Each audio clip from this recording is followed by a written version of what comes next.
Hello दोस्तों, स्वागत है सभी का आपके अपने चैनल बेसिक नॉलेज में। दोस्तों आज का ये वीडियो झारखंड बोर्ड के क्लास 10th के विद्यार्थियों के लिए बहुत ही ज्यादा खास और बहुत ज्यादा महत्वपूर्ण है। जी हाँ दोस्तों, क्योंकि आज हम लोग इसमें देखने वाले हैं साइंस के वो बहुत ही महत्वपूर्ण सवाल जो आप लोग एग्जाम में सीधा भिड़ेगा। जी हाँ, आप लोग को पता है कि बिहार बोर्ड में कुछ दिन पहले एग्जाम हुआ और झारखंड बोर्ड में भी उससे संबंधित सवाल जरूर आने वाले, जो ऑब्जेक्टिव सवाल बिहार बोर्ड में पूछे गए हैं। ठीक है, और सारा जो भी क्वेश्चन आप लोग सिलेबस में है वही क्वेश्चन को मैं देखूंगा। हर एक क्वेश्चन को देख लीजिए, क्योंकि इससे आप लोग एग्जाम में जरूर बहुत सारे क्वेश्चन छपेंगे क्या क्वेश्चन पेपर में छप भी चुके होंगे। तो चलिए देख लेते हैं क्या क्वेश्चन है और उसका बहुत ही शानदार तरीके से एक्सप्लेन भी कर देते हैं, ताकि हर एक क्वेश्चन आप लोग समझ जाओ और उसका जवाब भी आप लोग समझ जाओ। चैनल पर जितना से विद्यार्थी पहली बार आए सब्सक्राइब जरूर कर लीजिएगा, ताकि इसी प्रकार के वीडियो आप लोग हर एक वीडियो देख पाओ, हर एक अपडेट भी सुन पाओ। चलिए दोस्तों इस वीडियो को शुरू करते हैं, और हाँ, हर एक दोस्तों को शेयर करना नहीं भूलेगा, ताकि उन लोगों को भी इसका लाभ मिले। चलिए देखते हैं दोस्तों, इसमें टोटल 80 क्वेश्चन है, लेकिन आप लोग हम वही बताएंगे जो आप लोग का सिलेबस में है। ठीक है, चलिए हम लोग पहला सवाल देखते हैं। देखिए क्या है कि मानव गुर्दे का आकार होता है। ठीक है, इससे पहले वाला सवाल था उतना आप लोग अच्छा नहीं था सिलेबस से। इससे हम लोग देखते हैं 5 नंबर से। मानव गुर्दे का आकार होता है, तो दोस्तों मानव गुर्दे यानी किडनी के जो आकार होता है वो सेम के बीज के जैसा आकार होता है। तो ऑप्शन सी इसका बिल्कुल करेक्ट आंसर हो जाएगा। 6 नंबर क्वेश्चन है, किशोरावस्था में होने वाले शारीरिक परिवर्तन का कारण है। बहुत महत्वपूर्ण सवाल है।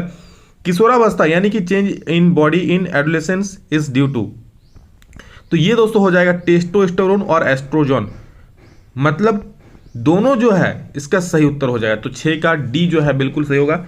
टेस्टोस्टेरोन भी होता है और एस्ट्रोजन भी होता है। झारखंड बोर्ड के मॉडल पेपर में भी इससे संबंधित सवाल पूछा गया था। ठीक है, आप लोग यहाँ कमेंट करके हमें एक चीज बताइएगा कि टेस्टोस्टेरोन किसके लिए है और यहाँ पर एस्ट्रोजन जो है वो किसके लिए है। कमेंट करके सभी लोग बोलेंगे। नेक्स्ट क्वेश्चन स्क्रीन के सामने है, यौन परिपक्वता की अवधि को कहते हैं। यौन परिपक्वता की अवधि को दोस्तों किशोरावस्था कहता है, यानी कि 7 का जो सही उत्तर है, सॉरी किशोरावस्था बोलते हैं यहाँ पर, इसको यौनारंभ बोलते हैं। ठीक है, तो 7 का बी यहाँ पर सही उत्तर हो जाएगा, 7 का बी। अगला सवाल 8 नंबर, यहाँ देख सकते हैं ओजोन परत का ह्रास मुख्य किसके द्वारा होता है। तो दोस्तों ये भी बहुत महत्वपूर्ण सवाल है। क्लोरोफ्लोरोकार्बन याद रख लीजिए, जो ओजोन परत के ह्रास का मुख्य कारण है। ठीक है, क्या हो जाएगा, क्लोरोफ्लोरोकार्बन यानी कि CFC। नेक्स्ट क्वेश्चन है, यहाँ देख लीजिए। देखिए यहाँ पर दोनों सिलेबस आप लोगों को सेकंड टर्म फर्स्ट टर्म दोनों को मैं यहाँ ऑब्जेक्टिव के टर्म पर ला रहा हूँ। ठीक है, ऑब्जेक्टिव के रूप में, और इससे सवाल आप लोग जरूर देखने को मिलेगा। वैसे तो सेकंड टर्म आप लोग का सब्जेक्टिव ही होगा, लेकिन यहाँ पर देख लीजिए, और जितने सारे सवाल आप लोग का फर्स्ट टर्म से समझ तो डायरेक्ट ऑब्जेक्टिव में भेड़ेंगे। ओजोन का आणविक सूत्र क्या होता है, तो बिल्कुल उसका O3 आणविक सूत्र होता है। अगला सवाल है, पीएच का कौन सा मान क्षारक विलयन को निरूपित करता है। पीएच का कौन सा मान क्षारक विलयन, यानी कि जो 7 से ज्यादा होता है दोस्तों उसको हम लोग क्षारक बोलते हैं, याद रखिएगा। 7 से कम होता है उसको अम्लीय बोलते हैं। तो यहाँ पर 7 से ज्यादा सिर्फ ये दिख रहा है, 13 इसका सही उत्तर हो जाएगा। 11 नंबर बोल रहा है कि जल के एक अणु में हाइड्रोजन और ऑक्सीजन के परमाणुओं की संख्या का अनुपात क्या है। तो आप लोग जानते हैं जल का जो होता है वो सूत्र क्या होता है, H2O होता है। यहाँ पर 2 हाइड्रोजन होता है, 1 ऑक्सीजन होता है। तो परमाणुओं की संख्या का अनुपात क्या है, 2:1 इसका सही उत्तर हो जाएगा। ठीक है, आगे बढ़ते हैं दोस्तों हम लोग। आगे देखिए क्या यहाँ पर आंसर दिया है। यहाँ द्रव्यमान का अनुपात नहीं बोला, याद रखिए। द्रव्यमान का अनुपात बोलता तो कुछ और होता, क्योंकि परमाणु संख्या का बोला है, इसलिए 2:1 हो जाएगा। और नेक्स्ट क्वेश्चन पूछा है, निम्नलिखित संकेतों द्वारा व्यक्त तत्वों में से कौन सा धातु है। ठीक है, तो धातु आप लोग का ये वाला हो जाएगा, बी नंबर। नेक्स्ट क्वेश्चन यहाँ देख लीजिए, अम्लीय विलयन का, अम्लीय ऑक्साइड का पीएच मान क्या होता है। तो सभी लोग जानते हैं दोस्तों, अम्लीय जो होता है उसका पीएच मान अभी बताया मैं 7 से कम होता है, यानी कि 13 का जो है ऑप्शन डी जो है बिल्कुल सही हो जाएगा। और अगला सवाल, सबसे कठोर प्राकृतिक पदार्थ। जब भी प्राकृतिक पदार्थ का बात करें, ठीक है, तो हीरा हो जाएगा। आप लोग कमेंट करके बोलेंगे दोस्तों। एक क्वेश्चन में पूछ रहा हूँ कि सबसे कठोर प्राकृतिक मतलब तत्व क्या है, सबसे कठोर तत्व क्या है, कमेंट करके आप लोग बोलेंगे। ठीक है, कठोर पदार्थ बोलेगा तो हीरा हो जाएगा, कठोर तत्व अगर बोलेगा तो क्या होगा, कमेंट करके आप लोग आंसर दीजिएगा। नेक्स्ट क्वेश्चन दोस्तों है कि सिल्वर आयोडाइड का रंग कैसा होता है। तो याद रख लीजिए, सिल्वर आयोडाइड का रंग जो है वो श्वेत होता है, यानी कि सफेद होता है। तो ऑप्शन ए इसका बिल्कुल सही जवाब हो जाएगा। अगला सवाल, श्वसन किस प्रकार की अभिक्रिया है। तो श्वसन दोस्तों एक ऊष्माक्षेपी अभिक्रिया है। ठीक है, ऑप्शन नंबर बी इसका सही हो जाएगा। श्वसन ऊष्माक्षेपी अभिक्रिया है। आगे बढ़ते हैं। नेक्स्ट क्वेश्चन, नेत्र द्वारा किसी वस्तु का कैसा प्रतिबिंब बनता है। तो नेत्र द्वारा दोस्तों किसी वस्तु का जो प्रतिबिंब बनता है वो बनता है वास्तविक, उल्टा तथा छोटा, यानी कि 17 का डी नंबर बिल्कुल सही उत्तर हो जाए। वास्तविक था उल्टा और साथ में छोटा। 18 नंबर सवाल क्या देखिए कि विद्युत परिपथ में विद्युत धारा को मापने के लिए क्या उपयोग होता है। तो विद्युत परिपथ में विद्युत धारा को मापने के लिए आप लोग जानते हैं आमीटर का प्रयोग करते हैं। काफी महत्वपूर्ण सवाल है दोस्तों ये वाला, क्योंकि कई बार ये सवाल एग्जाम में पूछा जा चुका है, आप लोग के मॉडल पेपर में भी है, तो इसलिए ये क्वेश्चन काफी ज्यादा महत्वपूर्ण है। नेक्स्ट, निम्नांकित में कौन विद्युत शक्ति को निरूपित नहीं करता है। आप लोग जानते हैं दोस्तों, एक विद्युत शक्ति का फॉर्मूला होता है P इक्वल टू वी आई, ठीक है। तो यहाँ से ये वाला तो सही हो जाएगा। इसको अगर V इक्वल हम लोग आई आर लिखेंगे, ठीक है, V equal to I R लिखेंगे और यहाँ पर I पहले से यानी कि आई स्क्वायर आर, तो आई स्क्वायर आर भी हम लोग का सही हो जाएगा। और वी स्क्वायर आर कब होगा, जब हम लोग आई इक्वल टू वी बटा लिखें आर लिखेंगे तो ये भी सही हो जाएगा। लेकिन दोस्तों जो ऑप्शन डी होगा ये कभी भी आपका विद्युत शक्ति को निरूपित नहीं करेगा, ये फॉर्मूला में कभी भी फिट नहीं बैठेगा, इसलिए ये नहीं होगा, वो सही उत्तर हो जाएगा। निम्नलिखित में से किसी वस्तु का वास्तविक प्रतिबिंब कौन बना सकता है। दोस्तों वास्तविक प्रतिबिंब कौन बनाता है, तो याद रखिए वास्तविक प्रतिबिंब बनाता है एक तो अवतल दर्पण या फिर उत्तल लेंस, ठीक है। अवतल लेंस और उत्तल दर्पण कभी नहीं बनाता है, तो इसका सही उत्तर क्या हो जाएगा, उत्तल लेंस है तो उत्तल लेंस हो जाएगा। अगर अवतल दर्पण रहता कमेंट में तो अवतल दर्पण भी आप लोग का यहाँ पर दोस्तों सही जवाब हो जाता, याद रख लीजिए। और अगला सवाल हम लोग का है 21 नंबर कि किसी बिंदु वस्तु से निकलकर किरणें किसी लेंस से अपवर्तित होकर जिस बिंदु पर मिलती है उसे क्या कहते हैं। बहुत बढ़िया सवाल है। मान लीजिए ऐसा ये कोई लेंस है, उत्तल लेंस, ठीक है, कोई बिंदु से यहाँ पर आप लोगों को लाइट निकला यहाँ पर और ये जाके परावर्तित होने का एक जगह पर मिलेगा, तो जहाँ पर मिलता है उस बिंदु को हम लोग क्या बोलते हैं, सभी लोग जानते हैं, जी हाँ, उसको बोलते हैं मुख्य फोकस। यानी कि आप लोगों को सही उत्तर हो जाएगा सी नंबर, बिल्कुल सही हो जाएगा।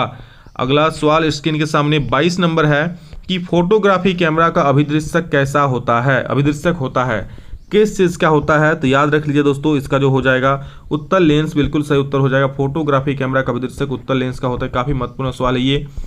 नेक्स्ट नंबर, किसी शब्दकोश में पाए गए छोटे अक्षरों को पढ़ते समय आप निम्न में से कौन सा लेंस पसंद करेंगे। ध्यान से सुन लीजिए, ये आप लोगों को मॉडल पेपर में नहीं था, बट इट इज मतलब ये आप लोग का एनसीईआरटी का क्वेश्चन है, उठा के छापा गया है, तो आप लोग एग्जाम में रहने की प्रबल संभावना वाला क्वेश्चन ध्यान से देख लीजिए। 23 का होगा 50 सेंटीमीटर फोकस दूरी का अवतल लेंस, बिल्कुल एनसीईआरटी का ये आंसर दिया हुआ है, ये हो जाएगा 50 सेंटीमीटर फोकस दूरी का अवतल लेंस, ठीक है, जो सामने रखी वस्तु को मतलब छोटे अक्षरों को पढ़ते समय यूज होता है। नेक्स्ट क्वेश्चन है हम लोग का किसी गोल या दर्पण, ठीक है, तथा किसी पतले गोल या लेंस दोनों की फोकस दूरी -15 मतलब बस ऋणात्मक है, माइनस में है ना तो अवतल बोल दो। क्या दर्पण तथा लेंस कौन सा होगा, दर्पण भी होगा अवतल और लेंस भी होगा अवतल, यानी कि दोनों हो जाएगा अवतल रे अवतल, ठीक है। चलो आगे बढ़ते हैं 25 नंबर। बहुत आसान आप लोग बोलेंगे जी सर बिल्कुल आसान ही है और लेकिन इम्पॉर्टेंट भी है, ठीक है। आप लोग कितना आ रहा है कमेंट करके सभी लोग बोलेंगे। जल में घुलनशील भस्म कहलाता है, भस्म मतलब जिसको हम लोग क्षारक बोलते हैं उसी को, ठीक है, भस्म भी बोल रहा है, तो जल में घुलनशील भस्म को क्या बोलते हैं, उसको क्षार बोलते हैं। और यहाँ पर इंग्लिश मीडियम वाले भी इंग्लिश में क्वेश्चंस देख सकते हैं, उन लोगों का भी इंग्लिश में क्वेश्चंस दिया हुआ है। सोडा एस का रासायनिक सूत्र है, सोडा एस यानी कि धावन सोडा या फिर जो बोलना है आपको, आपका आंसर हो जाएगा Na2CO3, धावन सोडा बोलिए या फिर सोडा एस बोलिए। नेक्स्ट है निम्नांकित में कौन विजातीय यौगिक है, विजातीय यौगिक कौन है निम्नलिखित में, विजातीय यौगिक, जल्दी से कमेंट कीजिए। अरे सॉरी कमेंट क्या करना है, लाइव मुझे लग रहा है मैं लाइव टेस्ट ले रहा हूँ, क्या लाइव टेस्ट नहीं है, मैं आप लोग को पढ़ा रहा हूँ। तो 27 नंबर का सही दोस्तों हो जाएगा प्लास्टर ऑफ पेरिस, ये विजातीय यौगिक है, ठीक है, क्योंकि ये सभी एक कंपनी का, कंपनी नहीं मतलब एक क्वालिटी का ही है, ठीक है। चूना पत्थर बोलिए, खड़िया बोलिए, ये सब बोलिए, एक ही फॉर्मूला है सबका, लेकिन प्लास्टर ऑफ पेरिस का अलग फॉर्मूला आ जाता है, तो ये अलग हो जाएगा, ठीक है। आप लोग कमेंट करके इनका सूत्र बता सकते हो क्या होगा। नेक्स्ट क्वेश्चन है बेकिंग सोडा का रासायनिक सूत्र क्या है, तो बेकिंग सोडा का रासायनिक सूत्र होता है NaHCO3 और इसी को दोस्तों खाने का सोडा भी कहा जाता है, ठीक। नेक्स्ट क्वेश्चन, निम्नलिखित में कौन संक्षारक अम्ल है, तो संक्षारक अम्ल दोस्तों हो जाएगा ऑप्शन नंबर सी यानी कि एथेनोइक अम्ल, याद रख लीजिए। और मिल्क ऑफ मैग्नीशिया का पीएच मान कितना होता है, तो आप लोग जानते हैं मिल्क ऑफ मैग्नीशिया एक क्षार है और इसका जो पीएच मान है 7 से ज़्यादा होता है, यानी कि 10.5 होता है इसका, याद रख लीजिए। नेक्स्ट क्वेश्चन हम लोग का है कि ये तो चलिए आप लोग का सिलेबस में है नहीं, तो आप लोग का जो सिलेबस में है उसी को अब हम बताएंगे। सिलेबस में है, हाँ ये देख लीजिए, पौधों में जनन अंग कहाँ पाए जाते हैं, बहुत महत्वपूर्ण सवाल है, तो याद रखिए पुष्प में दोस्तों पौधों में जनन अंग पाया जाता है, कहाँ पर, पुष्प में, बिल्कुल सही जवाब है। मस्तिष्क का कौन सा भाग शरीर की स्थिति तथा संतुलन का अनुरक्षण करता है, मस्तिष्क का कौन सा भाग शरीर की स्थिति तथा संतुलन का अनुरक्षण करता है, 34 का हो जाएगा अनुमस्तिष्क, यहाँ पर सही उत्तर हो जाएगा, याद कर लीजिए। अगला सवाल है कि किस पौधे में रंध्र अनुपस्थित रहते हैं, तो किस पौधे में, हाइड्रिला में दोस्तों यहाँ पर रंध्र उपस्थित रहता है, हाइड्रिला में रंध्र नहीं होता है। अगला सवाल है कि BS4 का संबंध है, आप लोग देखे होंगे कि BS4 का बाइक है, BS5 का बाइक है, अभी BS6 का बाइक आ गया है, जो भी आप लोग सुनते हैं तो ये दोस्तों वायु प्रदूषण से संबंधित है, ठीक है, क्योंकि गाड़ी का धुआं निकलता है तो वो वायु से संबंधित है, तो ये वायु प्रदूषण से संबंधित है, यानी कि वायु प्रदूषण ऑप्शन सी सही हो जाएगा। अगला सवाल, रक्त में ऑक्सीजन का वाहक है, मतलब रक्त में ऑक्सीजन कौन वहन करता है, तो ये हीमोग्लोबिन भाई साहब करते हैं। और अगला भाई साहब क्या है यहाँ देख लीजिए, बोल रहा है कि निम्नलिखित में से किसे वर्त हार्मोन कहा जाता है, वर्त हार्मोन किसे हम लोग कहते हैं। तो ये दोस्तों आप लोगों के लिए मैं होमवर्क देता हूँ, कमेंट करके सभी लोग आप लोग सर्च करके कहीं से भी इसका आंसर बोलेंगे बर्थ हार्मोन किसे कहा जाता है। अगला सवाल आप लोगों के स्क्रीन के सामने है कि बीज विकसित होता है, तो बीज दोस्तों विकसित कहाँ पर होता है, तो बीज बीजांड में, सॉरी बीजांड बोल रहे हैं, अंडाशय में विकसित होता है, ऑप्शन बी सही हो जाएगा 39 का। और 40 नंबर सवाल यहाँ पर क्या है देख लीजिए कि ग्रहणी भाग है, ग्रहणी किसका भाग है, तो ग्रहणी यहाँ पर छोटी आंत का भाग है, कहाँ का, छोटी आंत का भाग है ग्रहणी। आवर्त सारणी के, ये तो आप लोग का नहीं है सिलेबस में, चलिए इन लोग को हमें माइनस कर दीजिए और हाँ यहाँ आ जाइए। संतृप्त हाइड्रोकार्बन श्रेणी के सदस्यों को कहा जाता है, भैया एक होता है संतृप्त, एक होता है असंतृप्त, याद रख लीजिए, ठीक है। तो संतृप्त क्या होता है, तो जो एल्केन समूह होता है ना, जैसे CnH2n+2 वाला, ये दोस्तों हो जाएगा संतृप्त हाइड्रोकार्बन। लेकिन वही एल्कीन का और एल्काइन का, सॉरी एल्केनॉल नहीं, एल्कीन का और एल्काइन का बात कीजिएगा तो ये असंतृप्त आ जाएगा। दोस्तों याद रखिए, असंतृप्त में डबल बॉन्ड और ट्रिपल बॉन्ड होता है, जबकि जो संतृप्त होता है उसमें सिंगल बॉन्ड होता है। आप लोग जानते हैं एल्केन में सिंगल बॉन्ड होता है, एल्कीन में डबल बॉन्ड होता है और एल्काइन में ट्रिपल बॉन्ड होता है। जी हाँ, 45 नंबर देख लीजिए क्या बोला है कि ये तो आप लोग का नहीं है सिलेबस में, चलिए ये भी नहीं है भैया जी। हाँ, निम्नलिखित में कौन सा मात्रक वाट के बराबर होता है, ठीक है, वाट के बराबर कौन सा मात्रक होता है, वाट लगा दीजिए क्वेश्चन का और आंसर दीजिए जूल पर second, that is option number A आपका परम सत्य उत्तर है। और आगे बढ़ा है 50 नंबर, विद्युत हीटर के तार की कुंडली बनी होती है, शायद ये क्वेश्चन हम लोग एनसीईआरटी इसमें नहीं था, लेकिन काफी महत्वपूर्ण सवाल है। विद्युत हीटर के तार की कुंडली बनी होती है नाइक्रोम में, नाइक्रोम का आप पूछिएगा कि नाइक्रोम का क्यों बना होता है, तो भैया नाइक्रोम का जो रेजिस्टेंस होता है, जो प्रतिरोध होता है वो काफी ज्यादा होता है, ठीक है, इसलिए नाइक्रोम का बना होता है। अगला सवाल है, किसी परिपथ का वह गुण जो विद्युत ऊर्जा को उष्मा में बदल देता है, भैया करंट आ रहा है अब वो हीट में बदल जा रहा है, तो ये कौन करता है, सिर्फ और सिर्फ प्रतिरोध महाराज ही कर सकते हैं, ये तो यहाँ पर प्रतिरोध सही हो जाएगा। प्रतिरोध मतलब क्या, धारा बह रहा है पर उसको रोक रहा है, तो धारा गुस्सा जाएगा तो गर्म हो जाएगा, तो यहाँ पर ये काम कौन करता है, गर्म करने का काम प्रतिरोध करता है, तो प्रतिरोध इसका सही हो जाएगा। अगला सवाल है, अनवीकरणीय ऊर्जा का स्रोत है, तो अनवीकरणीय ऊर्जा का स्रोत क्या है दोस्तों, यहाँ पर कोयला जो है वो अनवीकरणीय ऊर्जा हो जाएगी, क्योंकि जल, सूर्य और पवन ये सभी नवीकरणीय ऊर्जा के स्रोत है, जबकि कोयला जो है वो अनवीकरणीय ऊर्जा स्रोत है, सीमित भंडार है, जल्दी समाप्त हो जाएंगे। तरंगदैर्घ्य को सामान्य तो व्यक्त किया जाता है किस में, तो इसको दोस्तों किया जाता है मीटर में, याद रख लीजिए तरंगदैर्घ्य को मीटर में व्यक्त किया जाता है। और अगला सवाल है, किसी चालक तार से प्रवाहित विद्युत धारा में गतिशील कण होता है, कोई भी धारा जो बहता है दोस्तों, धारा बहता है तो कौन सा कणों की गति के कारण बहता है, तो ये इलेक्ट्रॉन की गति के कारण बहता है दोस्तों। कोई भी कंडक्टर है उसमें जो इलेक्ट्रॉन बहता है उसका विपरीत दिशा में धारा का फ्लो होता है, ठीक है। अगला सवाल यहाँ देख सकते हो कि 12 वोल्ट विभवांतर के दो बिंदुओं के बीच 2 कूलम आवेश को ले जाने में कितना कार्य किया जाता है। 12 वोल्ट विभवांतर के दो बिंदुओं के बीच 2 कूलम आवेश को आप लोग हम बताए हैं कि कार्य का एक फॉर्मूला होता है दोस्तों, याद रखिए W = VQ होता है, ठीक है, VQ। तो V कितना है, तो 12 वोल्ट, और Q यानी कि आवेश कितना है, 2 कूलम, गुना कीजिए 12 दूनी 24 जूल, यहाँ पर आंसर हो जाएगा, जो कि ऑप्शन नंबर आप लोग को बिल्कुल डी में साफ साफ दिख रहा है। चलिए अगला सवाल देखते हैं। अगला सवाल 57 नंबर, मेंडल ने अपने आनुवांशिकी प्रयोग हेतु तो किस पौधे का उपयोग किया था, तो आप लोग जानते हैं दोस्तों यहाँ पर मटर के पौधे का प्रयोग किया था। काफी महत्वपूर्ण सवाल है और मॉडल पेपर में भी है, इंपॉर्टेंट भी है। किस प्रकार के श्वसन से अधिक ऊर्जा मुक्त होती है, तो याद रखिए वायवीय श्वसन जो होता है दोस्तों उसमें अधिक ऊर्जा मुक्त होती है। मानव में नर जनन ग्रंथि क्या है, तो नर जनन ग्रंथि दोस्तों यहाँ पर आप लोग का हो जाएगा वृषण, ठीक है। नेक्स्ट क्या है देख लीजिए यहाँ पर, हाँ, जीवन की एक महत्वपूर्ण विशेषता है, जीवन की महत्वपूर्ण विशेषता क्या है, अणु की गति, वृद्धि, संघ की समन्वय। तो जीवन की महत्वपूर्ण विशेषता है यहाँ पर ग्रोथ, ठीक है, ग्रोथ होना चाहिए, ग्रोथ नहीं होगा तो भैया यहाँ पर उसको जीवन मतलब नहीं कहा जाता है, ठीक है। नेक्स्ट क्वेश्चन है 61 नंबर, स्वपोषी पोषण होता है, तो स्वपोषी पोषण पौधे में भी होता है और कुछ प्रोटिस्टा और प्रोकैरियोट्स में भी होता है, यानी कि ए और सी इसका सही उत्तर हो जाएगा। 62 नंबर पूछ रहा है, देखिए क्या कि ग्लाइकोलाइसिस होता है, तो ग्लाइकोलाइसिस दोस्तों आप लोग को पता है आप लोग शायद मॉडल पर वाला सवाल था।